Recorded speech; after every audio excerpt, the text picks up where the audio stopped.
Hello guys, second welcome back to my channel. நீங்கள் இப்போ தான் புதுசாக பேன் கார்டு அப்படிங்கிறது வாங்கியிருக்கீங்க அப்படின்னா உங்களுடைய சிபில் ப்ரொஃபைலை பொறுத்தவரைக்கும் அப்டேட் ஆகியிருக்காது. அப்படி இல்லைனா ஒரு சிலருக்கு ஜீரோ சிபில் அப்படின்னு சொல்லுவாங்க. அந்த மாதிரியான ப்ரொஃபைல் அப்படிங்கிறதும் இருக்கும். ஸோ இந்த மாதிரியான கேட்டகரியில் நீங்கள் இருந்தீங்க அப்படின்னாலும் சரி, இல்லை உங்களுடைய சிபில் ஸ்கோர் கொஞ்சம் கம்மியாக இருக்குது அப்படின்னாலும் சரி, நீங்கள் பண்ண வேண்டிய ரொம்ப இம்பார்ட்டண்ட்டான விஷயம் என்ன அப்படின்னா, உங்களுடைய சிபில் ஸ்கோரை இன்க்ரீஸ் பண்ணுறதுக்கு நியரில் இருக்கக்கூடிய ஒரு பேங்க்கில் கோல்டு லோன் வாங்கி சரியான டைமில் ரீபேமெண்ட் பண்ணணும். ஸோ அந்த மாதிரி பண்ணும்பொழுது சடனாக உங்களுடைய சிபில் ஸ்கோர் அப்படிங்கிறது கண்டிப்பாக இன்க்ரீஸ் ஆகும். அண்ட் அதிலையும் ரொம்ப முக்கியமா அவங்க சொல்ற வேல்யூவை விட நீங்க கொஞ்சம் கம்மியாவே அவங்க கிட்ட இருந்து லோனை வாங்குனீங்க அப்படின்னா உங்களுடைய சிபில் ஸ்கோர் அப்படிங்கிறது இன்னும் கொஞ்சம் குயிக்கா இன்னும் கொஞ்சம் அதிகமாகவே இம்ப்ரூவ் ஆகிறதுக்கான சான்சஸ் அப்படிங்கிறதுமே இருக்கு. இதை தவிர்த்து உங்களுடைய சிபில் ஸ்கோரை இன்க்ரீஸ் பண்றதுக்கு இன்னும் பெஸ்ட் வழி அப்படிங்கிறதுமே இருக்கு. அதை பத்தின கம்ப்ளீட்டான டீடைல்ஸை நான் கீழே இருக்கக்கூடிய டிஸ்கிரிப்ஷன்ல கொடுத்துருக்கேன். அதே சமயத்தில் ஆன்லைன்ல கொஞ்சம் ஈஸியா கொஞ்சம் பேசிக்கான டாக்குமெண்டேஷன் ப்ராசஸ்ல லோன் அப்படிங்கிறது அப்ரூவல் கொடுக்கக்கூடிய பெஸ்டான அப்ளிகேஷன் லிஸ்ட்டையும் நான் கீழே இருக்கக்கூடிய டிஸ்கிரிப்ஷன்ல நோ மோர் அப்படிங்கிற டைட்டிலுக்கு கீழே இருக்கக்கூடிய லிங்க்ல கொடுத்துருக்கேன். தேவைப்படுறவங்க ஜஸ்ட் அந்த லிங்க் கிளிக் பண்ணி இத பத்தின டீடைல்ஸை கொஞ்சம் ரீட் பண்ணியும் தெரிஞ்சுக்க முடியும். ஓகே गाइस, இத தவிர்த்து இன்னைக்கான வீடியோல நாம ஜிஎஸ் ஃபினான்ஸ் பர்சனல் லோன் அப்ளிகேஷனுடைய ரிவ்யூஸ் அப்படிங்கறத பார்க்க போறோம். பட் இந்த இன்ஃபர்மேஷனை பார்க்கிறதுக்கு முன்னாடி நீங்க ரொம்ப இம்பார்ட்டண்டா தெரிஞ்சுக்க வேண்டியது, நாம பார்க்கக்கூடிய இந்த இன்ஃபர்மேஷன் எல்லாமே இவங்களுடைய அபிஷியல் சோர்சஸான Play Store description, official website, then நாம அப்ளை பண்ணும்போது கிடைச்ச ஒரு சில டீடைல்ஸ் அதை பேஸ் பண்ணி மட்டும் தான் இருக்கும். சோ நீங்க லோனுக்கு அப்ளை பண்ண போறீங்க அப்படின்னா கண்டிப்பா அபிஷியல் சோர்சஸ்ல என்ன இன்ஃபர்மேஷன் இருக்கு அப்படிங்கறத ஒரு டைம் வெரிஃபை அப்படிங்கிறது பண்ணிக்கணும். மற்றபடி நம்ம ஃபினான்ஷியல் அட்வைசர் கிடையாது. சோ நீங்க லோனுக்கு அப்ளை பண்ண போறீங்க அப்படின்னா தனிப்பட்ட முறையில் ஒரு ஃபினான்ஷியல் அட்வைசரை மீட் பண்ணி அவருடைய கைட்லைன்ஸ் அடிப்படையில் மட்டும்தான் லோனுக்கு ட்ரை பண்ணணும். அதே சமயத்தில் நீங்கள் எந்த அப்ளிகேஷனில் அப்ளை பண்ண போறீங்களோ அவங்களுடைய டேர்ம்ஸ் அண்ட் கண்டிஷன்லாம் படிச்சு பார்த்துக்கிட்டு அதெல்லாம் உங்களுக்கு தனிப்பட்ட முறையில் ஓகே அப்படின்னா மட்டும் ட்ரை பண்ணுங்க. அதர்வைஸ் அவாய்ட் பண்ணிருங்க. ஓகே கேஸ், இந்த அப்ளிகேஷனை பொறுத்தவரைக்கும் 2025 மே மாசத்துல இருந்தே பிளே ஸ்டோர்ல அவைலபிளா இருக்காங்க. பிளே ஸ்டோர்ல இந்த அப்ளிகேஷனை இதுவரையிலும் 5 லட்சத்துக்கும் மேற்பட்ட நபர்கள் டவுன்லோட் பண்ணிருக்காங்க. அதுல ஒரு 12,000 பேர் கொடுத்த ஆவரேஜான ஸ்டார் ரேட்டிங் அப்படிங்கிறது 4.7 இருக்கு. இப்போ இந்த அப்ளிகேஷனை பொறுத்தவரைக்கும் GS leasing and finance private limited அப்படிங்கிற நேம்ல ஒரு டைரக்ட் ஆர்பிஐ ரெஜிஸ்டர்ட் NBFC உடைய அப்ளிகேஷனா தான் இருக்காங்க. தென் இதுல வழங்கக்கூடிய லோன் டீடைல்ஸ் அப்படின்னு பார்க்க ஸ்டார்டிங் 1000 ரூபீஸ்ல இருந்து அதிகபட்சமா 2 lakh வரைக்கும் 61 டேஸ்ல இருந்து 365 டேஸ் ரீபேமெண்ட் டென்யூர்ல லோன் அப்படிங்கிறது கொடுக்கறதா போட்டிருக்காங்க. இந்த லோனுக்கான ப்ராசஸிங் ஃபீஸை பொறுத்தவரைக்கும்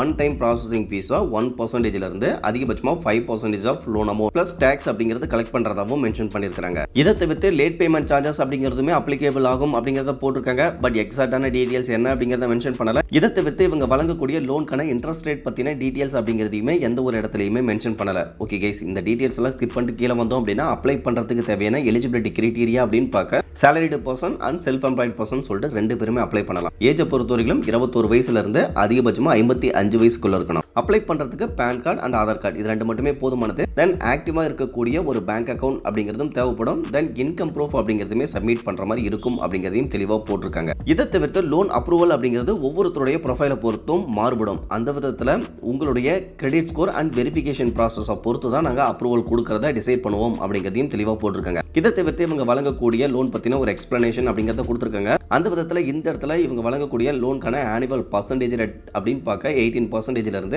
அதிகபட்சமா 36% per annum இருக்கும் அப்படிங்கிறது இந்த இடத்துல தெளிவாக சொல்லியிருக்காங்க. இதை தவிர்த்து இந்த அப்ளிகேஷனை பொறுத்தவரைக்கும் வெப்சைட் அப்படிங்கிறதுமே ரன் பண்ணிட்டு இருக்காங்க. வெப்சைட்ல என்ன சொல்லியிருக்காங்க அப்படின்னா, இந்த அப்ளிகேஷனை மேனேஜ் பண்றத பொறுத்தவரைக்கும் Magma IT India private limited அப்படிங்கிறவங்க தான் மெயின்டைன் பண்றதா போட்டிருக்காங்க. பட் இதுல இவங்க பர்சனல் லோன் பத்தி எந்த ஒரு இன்ஃபர்மேஷன் அப்படிங்கிறதுமே கொடுக்கல. 2-wheeler லோன் பத்தி மென்ஷன் பண்ணிருக்காங்க, பிசினஸ் லோன் பத்தி மென்ஷன் பண்ணிருக்காங்க. பட் இருந்தாலும் பர்சனல் லோன் ரிலேட்டடான இன்ஃபர்மேஷன் அப்படிங்கிறது எந்த ஒரு இடத்துலயுமே மென்ஷன் பண்ணல.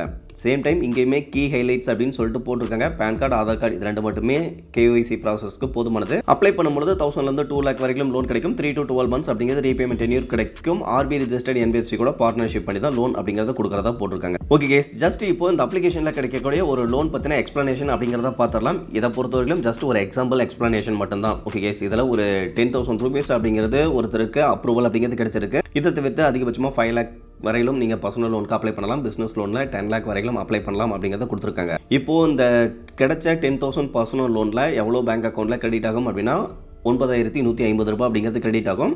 அந்த விதத்தில் ப்ராசஸிங் ஃபீஸ் அண்ட் மற்ற சார்ஜஸாக ஒரு 850 ரூபாய் அப்படிங்கிறது பிடிச்சிக்கிறாங்க. இதுவே நீங்கள் ரீபேமெண்ட் பண்ணும்போது மந்த்லி இன்ஸ்டால்மெண்ட்டாக 3,566 ரூபாய் அப்படிங்கிறது எவ்ரி மந்த் EMI அமௌண்ட்டாக ரீபேமெண்ட் பண்ணுற மாதிரி இருக்கும். ஸோ ரீபேமெண்ட் பண்ணுறதுக்கும் மல்டிபிள் சாய்ஸ் அப்படிங்கிறது கொடுக்குறாங்க. ஸோ அந்த விதத்தில் டோட்டலாக நம்ம ரீபேமெண்ட் பண்ணி முடிக்கும் பொழுது 10,700 ரூபாய் அப்படிங்கிறது ரீபேமெண்ட் பண்ணியிருப்போம். அந்த விதத்தில் அந்த 3 மாதத்துக்கு 700 ரூபாய் அப்படிங்கிறது இன்ட்ரெஸ்ட்டாக நம்ம எக்ஸ்ட்ரா கட்டுற மாதிரி இருக்குது. இந்த லோனை வச்சு கம்பேர் பண்ணி பார்க்கும்பொழுது இவங்க கால்குலேட் பண்ணக்கூடிய அந்த இன்ட்ரெஸ்ட் ரேட் அப்படின்னு பார்க்க 42% பர் ஆனியம் அப்படிங்கிறது கால்குலேட் பண்ணியிருக்காங்க. பட் பிளே ஸ்டோர் டிஸ்கிரிப்ஷனில் அதிகபட்சமாக 36% அப்படின்னு போட்டிருந்தாங்க. பட் இருந்தாலும் அதை வந்து இவங்க லோன் டீடைல்ஸில் மென்ஷன் பண்ணல, கீழே இருக்கக்கூடிய எக்ஸாம்பிளில் தான் மென்ஷன் பண்ணியிருந்தாங்க. பட் இருந்தாலும் இதே மாதிரியான லோன் ஆஃபர் தான் எல்லாருக்கும் கிடைக்கும் அப்படின்னு சொல்ல முடியாது. ஒவ்வொருத்தருடைய ப்ரொஃபைலை பொறுத்து இதை விட ஒர்ஸ்டாகவும் கிடைக்கலாம், இதை விட பெஸ்ட்டாகவும் கிடைக்கலாம். ஸோ லோன் அப்ரூவல் அப்படிங்கிறது ஒவ்வொரு தனிநபருடைய ப்ரொஃபைலை பொறுத்து கண்டிப்பாக மாறுபடும். ஓகே கேஸ், அப்புறம் என்ன எல்லா டீடைல்ஸுமே பார்த்தாச்சு. அப்ளிகேஷன் ஓரளவுக்கு நல்லா இருக்கிற மாதிரி தான் இருக்குது. அப்ளை பண்ணலாமா அப்படின்னு கேட்டிங்கன்னா இங்கே தான் ஒரு ட்விஸ்ட் இருக்குது. இந்த அப்ளிகேஷனுடைய நெகட்டிவ் ரிவ்யூஸ்லாம் நம்ம போய் செக் பண்ணி பார்க்கும்பொழுது நிறைய பேருக்கு உங்களுக்கு அப்ரூவல் இருக்குது அப்படின்னு சொல்லியிருக்காங்க. பட் இவங்க கம்ப்ளீட்டாக ப்ராசஸ் எல்லாம், அதாவது அப்ளை பண்ணுற ப்ராசஸ் எல்லாமே முடிச்சிருக்காங்க. ரொம்ப முக்கியமாக இ-நாச் ப்ராசஸையும் கம்ப்ளீட் பண்ணியிருக்காங்க. ஸோ அந்த மாதிரி இந்த இ-மேண்டேட் ப்ராசஸையும் கம்ப்ளீட் பண்ணதுக்கப்புறமா லோன் அப்ளிகேஷனை ரிஜெக்ட் பண்ணியிருக்காங்க. அதுவும் ஒரு சிலருக்கு ஒரு 2 to 3 டேஸ்க்கு அப்புறமாலாம் அப்ளிகேஷனை ரிஜெக்ட் பண்ணியிருக்காங்க. இந்த மாதிரியான கம்ப்ளைண்ட்ஸ் வந்து ஏதாவது 1, 2 இருந்ததுன்னா பிரச்சனை கிடையாது. இவங்களுடைய அப்ளிகேஷனுடைய கிரிட்டிக்கல் ரிவ்யூஸில் செக் பண்ணி பார்க்கும்போது நிறைய கம்ப்ளைண்ட்ஸ் அப்படிங்கிறது இதே மாதிரியே இருக்குது. ஸோ நீங்கள் அந்த இ-நாச் ப்ராசஸை மட்டும் கொஞ்சம் கம்ப்ளீட் பண்ணுறதை அவாய்ட் பண்ணிக்கிறது ரொம்ப ரொம்ப பெஸ்ட்டாக இருக்கும். ஸோ லோன் அப்ரூவல் இருக்குது அப்படின்னு கன்ஃபார்ம் பண்ணதுக்கப்புறமா அவங்க இ-நாச் ப்ராசஸ் பண்ணுறது மட்டும்தான் அவங்க ஒரு ஜெனியூனாக நடந்துக்கிறதுக்கான அர்த்தமாக இருக்கும். ஸோ இந்த மாதிரி இ-நாச் ப்ராசஸை முன்னாடியே கம்ப்ளீட் பண்ணுறது எந்த விதத்தில் லாஜிக் அப்படின்னு தெரியல. ஸோ நீங்கள் அப்ளை பண்ண போகிறீங்க அப்படின்னா இதெல்லாம் கொஞ்சம் மனசில் வச்சுக்கிட்டு கேர்ஃபுல்லாக இருக்கிறது ரொம்ப ரொம்ப பெஸ்ட்டாக இருக்கும். இந்த மாதிரியான கம்ப்ளைண்ட்ஸ் அப்படிங்கிறது 1, 2 கிடையாது. நம்ம செக் பண்ணி பார்க்கும்பொழுது மேக்ஸிமம் கம்ப்ளைண்ட் அப்படிங்கிறது அதே கம்ப்ளைண்ட்ஸ் தான் இருந்தது. இ-நாச் ப்ராசஸை கம்ப்ளீட் பண்ணதுக்கப்புறமா இவங்க லோன் அப்ரூவல் கொடுக்க மாட்டேங்கிறாங்க, பேங்க் அக்கௌண்ட்டில் அமௌண்ட் கிரெடிட் பண்ண மாட்டேங்கிறாங்க அப்படிங்கிறதான் நிறைய நெகட்டிவ் ரிவ்யூஸாக இருக்குது. இதை தவிர்த்து வேறு எந்த ஒரு நெகட்டிவ் ரிவ்யூஸ் அப்படிங்கிறதும் பெருசாக இல்லை. பட் இருந்தாலும் நீங்கள் அப்ளை பண்ணுறீங்க அப்படின்னா நிறைய நபர்களுக்கு அப்ரூவல் அப்படிங்கிறது கொடுக்கறதில்ல. அந்த விதத்தில் முன்னாடியே இவங்க தெளிவாக சொல்லியிருக்கிறது என்ன அப்படின்னா உங்களுடைய கிரெடிட் ஸ்கோரை பொறுத்து தான் நாங்கள் அப்ரூவல் கொடுப்போம் அப்படிங்கிறத போட்டாங்க. ஸோ உங்களுடைய கிரெடிட் ப்ரொஃபைல் பெஸ்ட்டாக இருந்தால் அப்ரூவல் கிடைக்கிறதுக்கான சான்சஸ் இருக்குது. அதர்வைஸ் கொஞ்சம் டவுட் தான்.